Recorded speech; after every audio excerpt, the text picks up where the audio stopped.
Taas presyo sa liquefied petroleum gas o LPG ang sumulubong sa mga consumer ngayong Pebrero. Tumaas kasi ng mahigit piso kada kilo ang presyo ng LPG, dahilan upang umakyat ang halaga ng karaniwang 11 kilong tangke sa gitna ng patuloy na paggalaw ng presyo sa pandaigdigang merkado. Ang pagtaas ng LPG ngayong buwan ramdam ng may-ari ng karinderya ni si Carmen. Para sa 11 kilong tangke, nangangahulugan ito ng karagdagang gastos na direktang tumatama sa maliit na puhunan ng mga negosyante. Ayon sa tendera na si Aling Carmen, hindi agad nila maitataas ang presyo ng ulam dahil maaaring mawalan sila ng suki. Dahil dito, magbabawas na lang sila ng oras ng pagluluto o mas titipidin ang pagkonsumo sa LPG. Kaapekto yung tumaas yung presyo.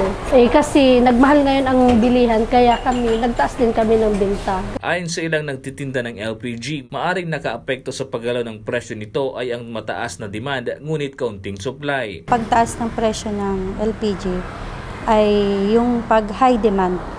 Pag kaunti yung supply tapos maraming bumibili, yun yung pagtaas ng LPG. Sa kabila ng pagtaas, tiniyak ng may-ari ng LPG na patuloy nilang babantayan ang galaw ng merkado at agad ding mag-a-adjust kung bumaba ang presyo sa pandaigdigang merkado. Nick De La Cruz, CSN.